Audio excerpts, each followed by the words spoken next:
When it comes to whether or not a policy will hold up in court, one of the biggest factors is what the organization does in practice.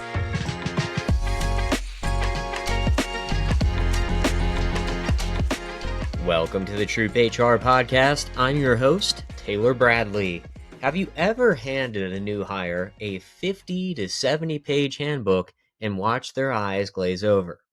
We've all been there, but what if we can use generative AI to turn this boring compliance chore into a vibrant introduction into your company's culture? Today, we're sitting down with Nicola Barry from AirMason to discuss exactly how to do that. We dive into how generative AI can act as an ultimate sounding board, saving your company serious legal fees while completely revitalizing your onboarding experience. Now, anytime that we start to get into the realm of legal and compliance commentary, I do like to point out that this is not legal advice.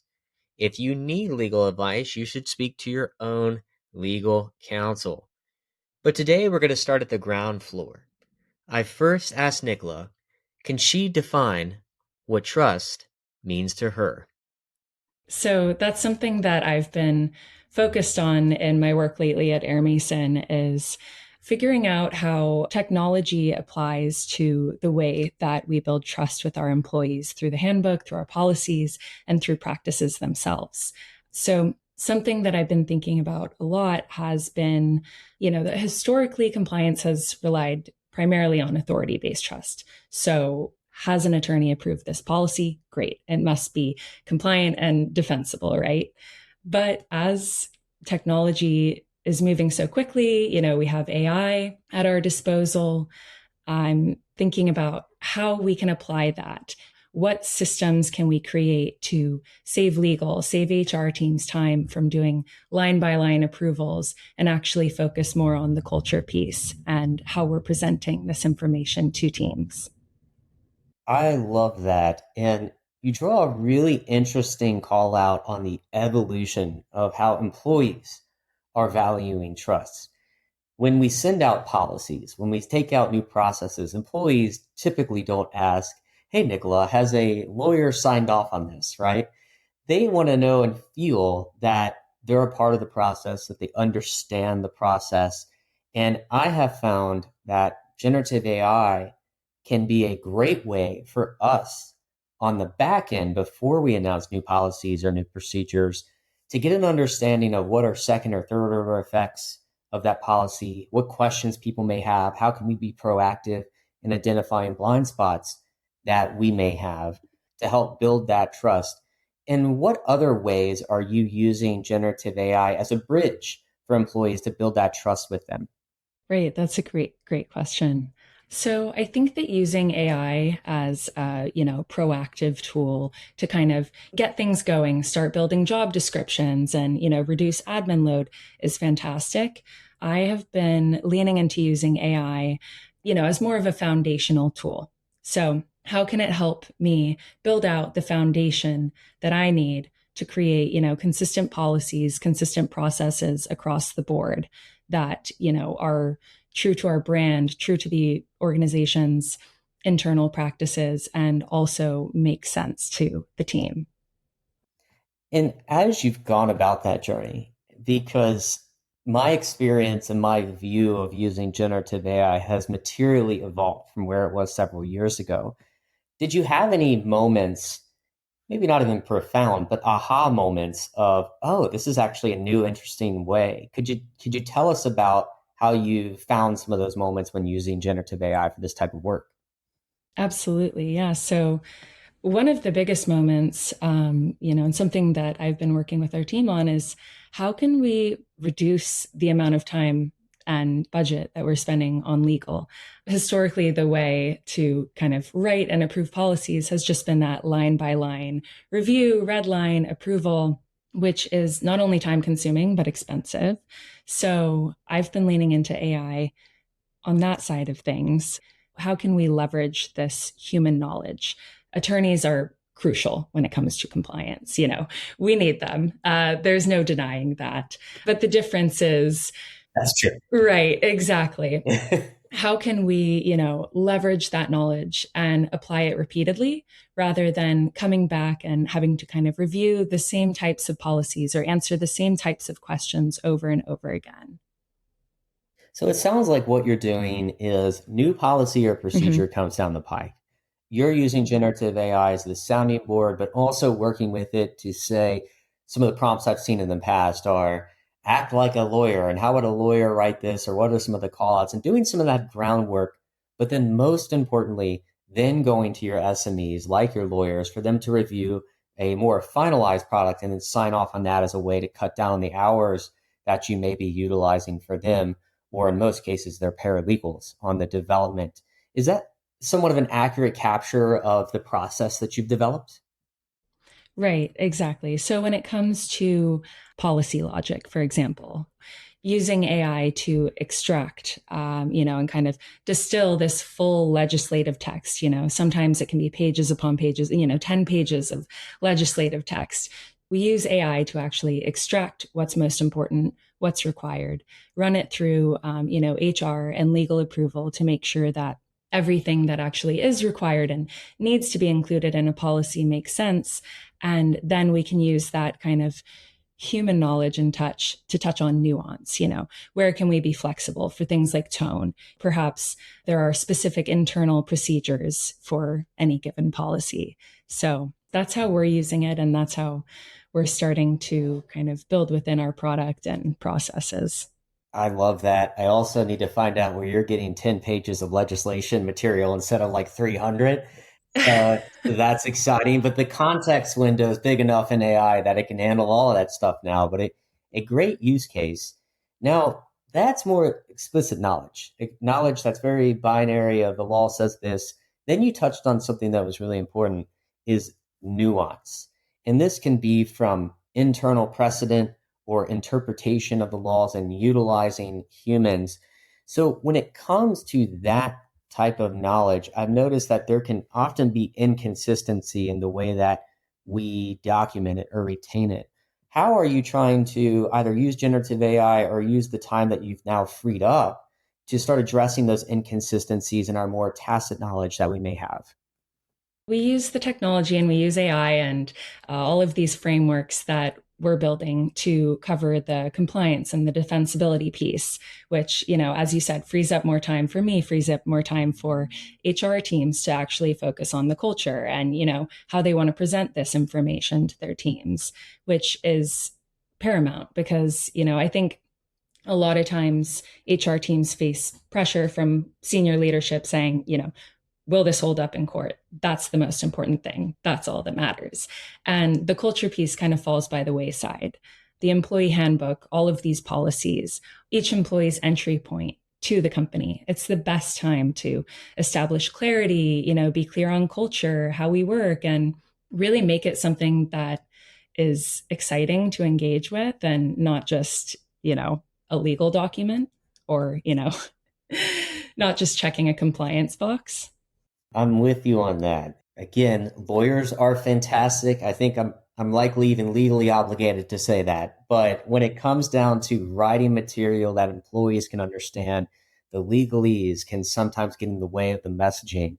Or to your point, in that entryway into the company, if they look at something that sounds very legal, it may sound very scary too, Mm-hmm. which is concerning. But the other thing that you keep coming back to, and I really want to clue the listeners up on this, is that I haven't heard you once say, we're using AI to replace human judgment. And when you started to implement AI in this process, what was the human change management process that you went in to get the team members that you work with on this to get bought into the fact of, hey, let's use AI to augment instead of replace our voices? Well, thankfully, our team is very AI forward and AI enthusiastic. So, doesn't generally take much convincing when it comes to kind of using it in a new way or getting a bit more creative. But of course, we had existing approval processes in place and, existing workflows that are so baked into what we do together as a team, what each individual does in their day to day. definitely took a lot of conversations, a lot of feedback. For us, it's important to make sure that everyone is, able to get their eyes on new projects as they come in and new ideas so that we can all kind of build on that together. We have some really talented engineers on our team, so I lean on them heavily, anything related to technology and AI. Love to hear that. Love to hear that. And when it comes to some very practical or tactical steps, there are still, I see this with clients of ours at the company I work at, organizations that surprisingly have not taken any ministerial steps using AI in their workflows, especially in their HR workflows. What type of advice would you have on just getting started? 2 or 3 practical things. Yeah, I think it's important to sort of audit your day, audit your workflows, think about, where you're spending the most time, where you could be saving time. I think most of us are starting to use AI in really smart ways to cut down on admin workload, which is amazing. But taking it a step further and thinking, okay, I can use this tool to reduce time in this area. What's next? What am I doing with that time? And rather than just kind of having ad hoc conversations with AI, can I build custom GPTs to support me on an ongoing basis? And what am I doing with that time?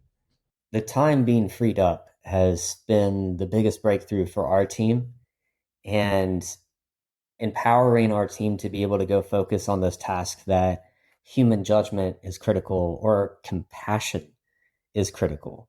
And I want to loop back to somewhat where we have begun as we enter kind of the final glide path here, onboarding.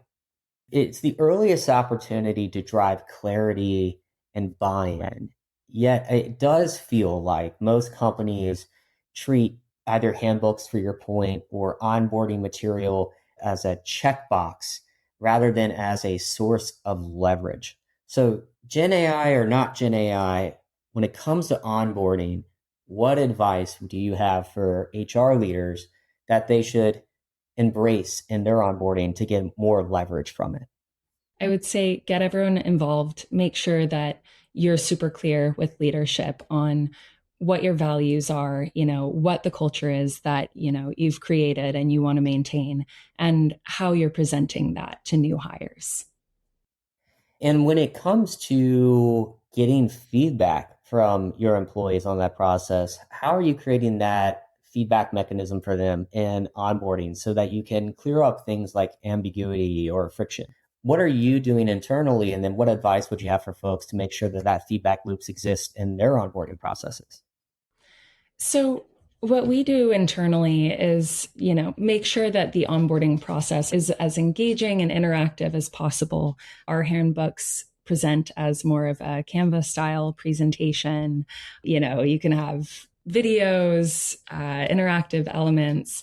So we definitely lean into that and, make onboarding more of a guided experience rather than here's this 50 to 70-page document, read through it, sign the acknowledgement, and then we'll get you set up with IT for your Gmail and all of your systems set up. I know listeners can't see me, but I'm laughing because that's been the standard in HR for the longest time. Is here's this thick book that's very legalese driven, and now you need to sign the thing that says terms of service acknowledged, right? But I Mm-hmm. love how you're saying, let's use the tools that are out there. Canva is a fantastic tool. We Mm-hmm. can add some style to the substance, which is helpful, but also putting it in ways that are intuitive for our team members to understand. I had a bit of feedback from one of our new hires, even recently. The headers that you use don't make sense to me. They're HR type headers for things, or it's how a lawyer would say, like, you know what, you're right. And then I Mm-hmm. overcorrected and tried to use something trendy, and that made it more confusing. But then we found a middle ground. But that feedback loop that you described was so important. It's just getting that candid feedback, because how many thousands of people we've onboarded and no one raised their hand to say, hey, this is actually a source of friction. So getting those little nuggets are so helpful. Now, for those that may not be familiar with what AirMason does, can you give us a quick primer on what you all do? We operate kind of at the intersection of compliance and culture. We have automated policy updates, which takes care of the compliance piece. We create employee handbooks from scratch. We have copywriting and design teams in-house. We focus on creating really engaging onboarding documents, employee handbooks. A lot of our clients use our platform as an employee intranet of sorts. So that's kind of the bulk of what we do at AirMason. I love that. And again, such a important area to bring new life to, especially generative AI. The exciting thing for my team is now every member of our HR team vibe codes. We come up with solution things that you wouldn't have even heard a CHRO say a few years ago, but it's fascinating what we're developing now. And one area that we like to do on these podcasts is advice for not just executive leaders, but folks entering the HR field. What advice would you give to someone that is new to HR, they're starting out their career, they're trying to make a name for themselves? What are a couple of things that you'd recommend for them? I would say ask a lot of questions, get your hands on as much information as you can, and just talk to people. Anytime I'm working with a new team or a new organization, I try to get in front of everyone as soon as possible, learn about them as a person, learn about their role within the organization. Because being in HR, you really need to understand how everything's moving, how everyone works together so that you can better identify friction points when they arise. So that's my biggest piece of advice is just get to know everyone, get to know, how the team works together and what keeps everything moving. And to piggyback off that, because it's such brilliant advice for our more senior leaders, if you do not have a section in your onboarding that's how the company works, please start doing that today. If your team members are able to connect those puzzle pieces, it's huge advice. And now we'll pivot to just a little bit different point for advice is our executives that listen to this podcast or folks that may be coming ahead of HR for the first time. So a little bit later on in their career, what advice do you have for them taking on the head of HR role for the first time? My advice for, more executive level leaders would be to think about deprioritizing that compliance piece just a little bit, the concern around whether or not a policy is written in full legalese and fully defensible, because when it comes to whether or not a policy will hold up in court, one of the biggest factors is what the organization does in practice. So you can have something in writing. For example, you can have a anti-harassment policy and still face a harassment claim. So kind of ties back into why these culture documents, why using your handbook as the foundation for, employee and team culture is so important, because if you have something in writing and, tell employees to read it and sign off on it, that doesn't protect you entirely. So that would be my advice. Such great advice. And we've been saying things that make lawyers get a little bit antsy on this call. But what I will say is that I've heard time and time again, if you have a strict policy, you better be living up to it. Because if your precedent deviates from that, that's when you can get in hot water. And one thing that I will say before we get to the last question here is this is not legal advice. So I do need to throw that in there. All of you listening, I'm sure you have employment lawyers and things that you can go to. We are not acting as that legal advice. So please seek your own. That said, I'll get to the last question and likely the easiest. People want to connect with AirMason. They want to connect with you. What is the best way to do that? You can find me on LinkedIn. My name is Nicola Barry, and follow AirMason on LinkedIn as well. We're always posting helpful resources for the HR community and would love to hear any other, ideas or resources that the community would like to see. That's great. Nicola, thank you so much for being on the podcast today. Thank you so much for having me. Thank you for listening to this episode of the TroopHR Podcast. If you've liked this episode, we would encourage you to like and subscribe. If you would like to learn more about the TroopHR community, you can reach out to troophr.com. In the meantime, keep living the dream.